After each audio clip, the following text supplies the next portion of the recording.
मई 1998 America के पास दुनिया की सबसे खतरनाक आंखें थी, the billion dollar spy satellites. ये सैटेलाइट्स इतने पावरफुल थे कि स्पेस से जमीन पर पड़ी एक घड़ी का टाइम भी पढ़ सकते थे। इनका सिर्फ एक मिशन था, इंडिया को न्यूक्लियर पावर बनने से रोकना। CIA का दावा था कि इंडिया पर उनका टोटल सर्वेलेंस है, एक पत्ता भी हिलेगा तो वॉशिंगटन में अलार्म बज जाएगा। लेकिन 11 मई 1998 दोपहर के 3:45 पर CIA का यह घमंड मिट्टी में मिल गया। राजस्थान के रेगिस्तान में एक धमाका हुआ और अमेरिका सोता रह गया। इंडिया ने दुनिया की सबसे बड़ी स्पाई एजेंसी की आंखों में धूल झोंककर अपना न्यूक्लियर टेस्ट कर लिया था। लेकिन सवाल ये है, कैसे डॉक्टर APJ अब्दुल कलाम और इंडियन आर्मी ने इनविजिबल होकर इस मिशन को अंजाम दिया? आज की वीडियो में हम डीकोड करेंगे ऑपरेशन शक्ति।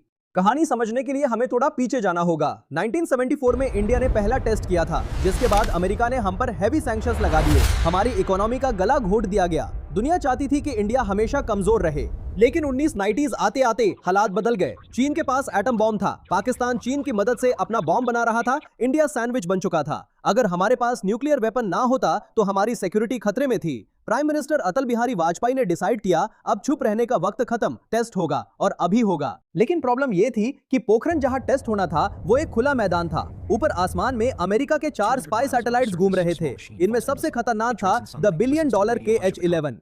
ये satellites change detection technology use करते थे। मतलब अगर जमीन पर एक ट्रक भी अपनी जगह से हिला या नए केबल्स बिछाए गए तो कंप्यूटर तुरंत CIA को अलर्ट भेज देता। डॉक्टर कलाम और डॉक्टर R चिदंबरम के सामने चैलेंज साइंस का नहीं था, चैलेंज था छुपने का। इसलिए शुरू हुआ दुनिया का सबसे बड़ा हाइड एंड सीक गेम। सबसे पहले साइंटिस्ट की पहचान मिटाई गई। डॉक्टर कलाम जो लंबे बाल रखते थे, उन्होंने बाल कटवा लिए। साइंटिस्ट ने अपने सफेद लैब कोट उतार फेंके और पहन ली आर्मी की कैमोफ्लेज यूनिफॉर्म। कोड नेम्स रखे गए। डॉक्टर कलाम बने major general Prithviraj. Next step था सैटेलाइट्स को चकमा देना। साइंटिस्ट ने सैटेलाइट्स के ऑर्बिट को कैलकुलेट किया। उन्हें पता था कि सैटेलाइट किस टाइम पोखरण के ऊपर से गुजरेगा। काम सिर्फ रात को होता था। जैसा ही अंधेरा होता, आर्मी के ट्रक्स निकलते, केबल्स बिछाई जाती, मिसाइल शैफ्ट्स खोदे जाते। लेकिन सबसे जीनियस मूव ये था, सुबह होने से पहले सारा सामान वापस छुपा दिया जाता था। जहां गड्ढे खोदे जाते वहां वापस रेत और झाड़ियां लगा दी जाती, ताकि जब सैटेलाइट सुबह फोटो खींचे उसे वही पुराना रेगिस्तान दिखे। सब कुछ नॉर्मल। CIA को लगा कि वहां रूटीन आर्मी ड्रिल चल रही है, जबकि वहां हिस्ट्री लिखी जा रही थी। 11 मई 1998 D-Day।